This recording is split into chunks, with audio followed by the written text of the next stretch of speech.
안녕하세요. 그마리의 취미 그마리입니다. 저희는 2002년 6월 27일부터 8월 17일까지 총 50일간 프랑스, 스페인, 포르투갈을 여행했습니다. 3년 전에도 사용한 트라비 포켓이라는 앱입니다. 영수증을 사진으로 찍어놓고 관리할 수 있어서 아주 유용합니다. 데카트론의 경우에는 하자가 있는 상품이라면 사용했다 하더라도 영수증 사진만 있으면 환불이나 교환이 되니까 영수증 관리를 추천드립니다. 모든 경비를 포함해서 총 1,550만원 정도를 소비했고요. 액티비티나 쇼핑은 개인차가 있으니까 제외하면 약 1,250만원 정도가 되네요. 지난 3년 전 동유럽 40일 여행과 비교한다면 액티비티랑 쇼핑을 제외하고 150만원 정도 차이가 있습니다. 이번에도 신한 글로벌 멀티 체크카드를 잘 사용했고요. 관광지 예약도 이 카드를 사용했습니다. 여행 중에도 유로가 환율이 떨어졌다 싶을 때 쉽게 환전할 수 있고요. 현금은 1,500유로를 가져갔습니다. 작은 캠핑장이나 마을, 벼룩시장에서 현금이 유용했어요. 저희가 주로 여행을 여름에 가는 이유는 캠핑으로 경비를 줄일 수도 있고 알프스 쪽 자연환경을 즐길 수 있기 때문이에요. 그러려면은 최소 6개월 전인 1월달쯤에 항공권과 리스카를 예약해야 합니다. 저희는 3년 전에도 여행을 했기 때문에 푸조 리스카에서 오일을 풀로 채워주는 프로모션도 받았어요. 여행 떠나기 2달 전쯤에 리스카에서 가슴 철렁한 연락이 왔었어요. 반도체 부족으로 신차 생산이 늦어지고 제가 가는 시기가 바캉스 시즌이라서 차 물량이 많이 없다는 거예요. 코딱지만 하고 비싼 렌트카로는 50일 여행이 안 될 것 같아서 항공권 취소까지 생각했는데 다행히 그럴 일은 없었습니다.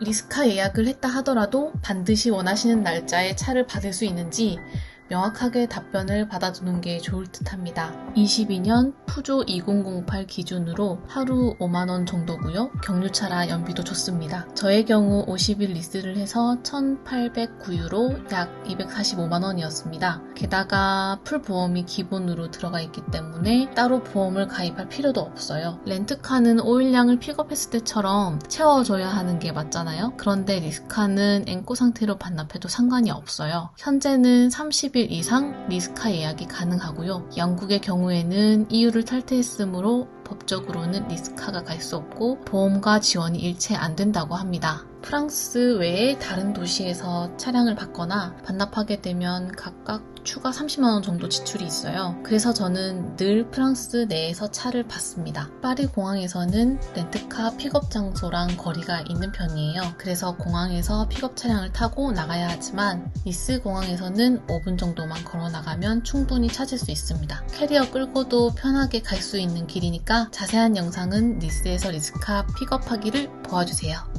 5,500km 정도를 달렸고요. 약 81만원 지출했습니다. 경유차를 선택해서 5,000km당 에드블루인 요소수를 10리터를 첨가해 주었습니다. 저는 운이 좋아서 코시국 때 항공권이 남아돌 때라 두바이 경유 한 번, 프랑스 니스인, 니스 아웃으로 인당 70만원 정도 25km 캐리어 포함된 가격이에요. 그래서 두 사람에서 140만원 소비했습니다. 기내식도 좋았고 큰 불편은 없었습니다. 단지 두바이 경유지에서 배고파서 먹었던 음식이 5만원이었어요. 볼품없는 브런치 세트가 5만원이라니 좀 너무하다는 생각이 들었습니다. 그리고 항공사마다 사이트가 있잖아요. 거기서 직접 발권을 합니다. 그게 제일 저렴한 것 같아요.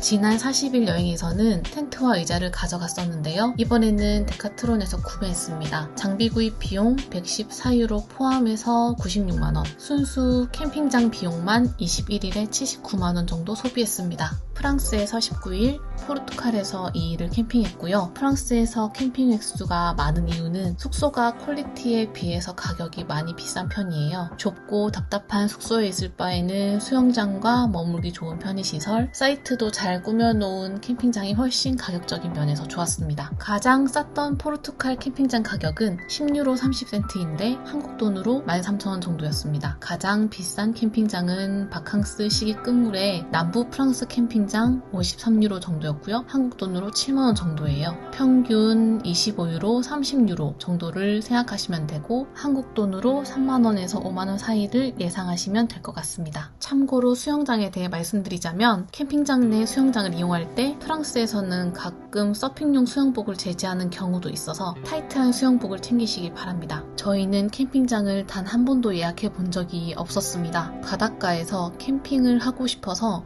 당연히 있을 거라고 생각한 그 많은 캠핑장들이 완전 꽉 차 있었고요. 그때가 8월 달 초였습니다. 그래서 이게 언제 자리가 날지 모르는 상황이었고 그날 하루 동안 머물 수 있는 캠핑장을 찾아서 산만리를 했습니다. 당연히 민박 같은 숙소는 하루에 200유로가 넘는 상황이었고요. 결국 남부 바다, 지중해를 낀 바다를 포기하게 되었습니다. 결국 찾은 곳이 바닷가에서 멀리 떨어진 곳이었는데 이것도 겨우 2자리가 남아있어서 다행히 머물 수 있었습니다. 그래서 여러분은 동선이 나왔다면 캠핑장을 미리 예약하는 게 좋을 듯 합니다. 지중해 푸른 바다 바로 앞에서 캠핑과 해수욕을 하는 로망을 저는 또 언제 누려볼 수 있을까요? 참고로 남부 프랑스에는 네덜란드 가족 단위 캠퍼들이 많은데 7, 8월이면 따뜻하고 햇볕이 쨍쨍한 남부 프랑스로 이주하듯이 오기도 한다고 옆 텐트 네덜란드 커플이 알려주었습니다. 그래서 자리가 없나봐요. 참고로 저희는 출국 전에 첫 캠핑장을 찍어놓고 왔는데 이곳이 알고 보니 누드 캠핑장이었어요. 요건 따로 영상 마지막에 알려드릴게요. 혹시 도전해보실 분들은 마지막까지 영상을 꼭 시청해주세요.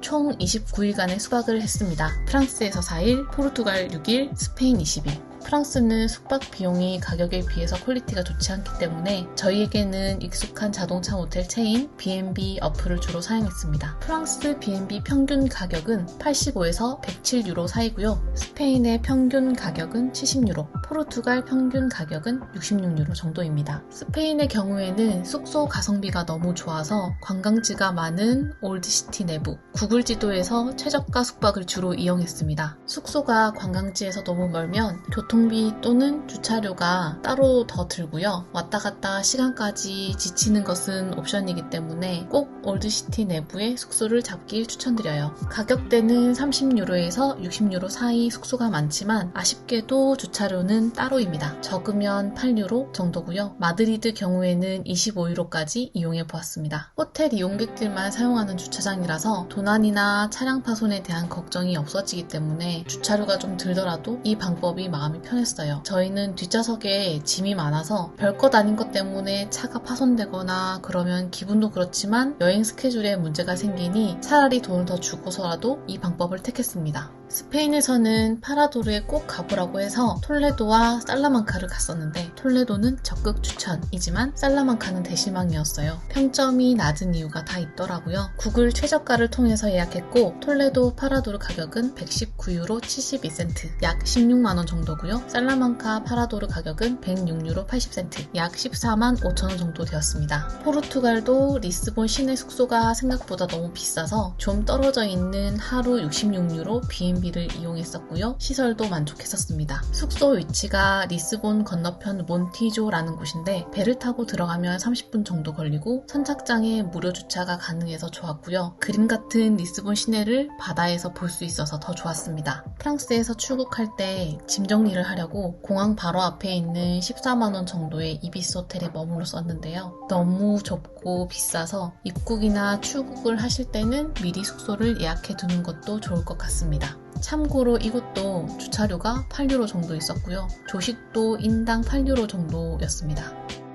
장보기 비용으로 약 91만원 지출했습니다. 프랑스 마트에는요, 한국에서는 생소한 고기들, 예를 들면 송아지, 말, 토끼 고기를 팔고요. 소는 부위별로 아주 다양하게 있어요. 마트 도시락도 아주 훌륭한데 비주얼은 이게 뭐야 싶으시겠지만 한국에 돌아와서도 레시피를 찍어와서 해먹었던 샐러드입니다. 저희는 김치 대신 올리브를 많이 먹었어요. 올리브가 정력에 좋. 다음 여행을 가게 된다면 마트에서 스텐펜을 하나 사서 가지고 다닐 계획입니다. 저희가 가지고 간 장비 특성상 고기가 수육이 되어버려가지고 다음엔 고기답게 구워 먹어보려고 합니다. 좋은 고기가 너무 많아요. 외식 비용으로 142만원 지출했습니다. 미쉐린 별 달린 레스토랑은 못 가봤지만 지역 식당이나 샐러드 가게, 아이스크림, 커피, 캠핑장 피자, 베이커리 가게에서 케이크나 바게트, 맥주, 미주, 스페인에서는 타파스, 케밥 등 크게 지출하지 않았지만 모자라지 않게 잘 먹었습니다. 스페인에서는 음식이 생각보다 많이 짜고 저희 입맛에는 맞지 않아서 외식을 즐겨하지는 않았어요. 아마도 맛집을 못 찾아간 건지 평점의 맛집이라 칭찬해도 가면 속았다는 생각이 많이 들었습니다. 여러분은 부디 맛집을 꼭 찾으시길 바랍니다. 단 세비야에서 추로스와 커피는 인정합니다. 한국 사람들이 얼마나 다녀갔는지 존맛탱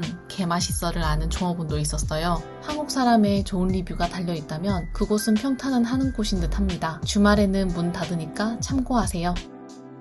2인 기준 약 97만원 사용했습니다. 캠핑을 하면 돈 쓸 일이 거의 없어요. 샤모니에 가기까지는 관광 비용이 전혀 들지 않았다가 몽블랑에 오르기 위한 왕복 곤돌라가 1인당 거의 10만원 돈 하고요. 메으드 글라스에 가는 열차는 2인에 9만원 정도, 여기에 큐시테르미 스파와 브런치까지 하면 2인에 26만원 정도 소비가 되었습니다. 그동안 안 했던 거 여기서 플렉스 했고요. 그럴 만한 가치가 있다는 것은 인정입니다. 스페인에서는 미술관이 6에서 15유로까지 있었고요. 대성당까지 입장료를 받았습니다. 평균으로 6유로는 지불했고요. 알람브라 성은 두 사람에서 29유로 70센트, 한 사람당 2만원 정도 썼습니다. 크게 비싼 가격은 아니지만 워낙 볼거리가 많으니까 야금야금 나가서 만약에 그라나다를 가실 거라면 세비야 알카사르 정도야 패스하셔도 되지 않을까 싶습니다. 스페인 관광은 주로 인터넷 예매를 했기 때문에 결제할 때 필요한 이메일과 결제 코드를 잘 기억해 놓으시길 바랍니다. 저희는 이번 여행에 좀 더 특별한 기억을 남기고 싶어서 약 51만원을 소비했습니다. 프랑스 남부에서 2시간 코스, 스페인 남부 산악지역에서 3시간 코스, 이렇게 승마 트레킹을 했고요. 각각 인당 50, 80유로를 지불했습니다. 내가 얼마나 할 수 있는지를 알려주면 트레킹부터 구보까지 가능한 루트로 안내해줍니다. 말을 달리지 못한다 하더라도 주변 풍경을 보면서 말을 타고 트레킹도 가능해요. 5회 정도만 강습받고 가셔도 충분히 즐길 수 있습니다. 승마장은 대부분 경관이 좋은 곳에 위치해 있기 때문에 지역 사람들도 잘 모르는 한적하고 멋진 곳으로 가게 될 수 있어요. 이곳은 포르투갈 남부 베나질 동굴인데요. 보트나 카약, 패들보드를 타고 들어갈 수 있는데 저희는 패들보드를 선택했고 동굴 3곳을 안내받았습니다. 인당 52유로 7만원 정도였고요. 구글 지도에서 검색했고 인터넷 예약을 했습니다. 워낙 유명한 지역이라서 사람이 너무 많고 처음엔 조금 후회했는데 패들보드를 타고 노를 져서 갈 때는 정말 잘했다 싶었습니다. 평생 잊지 못할 경험이었고요. 여기서 인생샷은 무조건 건지실 수 있습니다. 여기는 진짜 부디 꼭 가시길 바랍니다.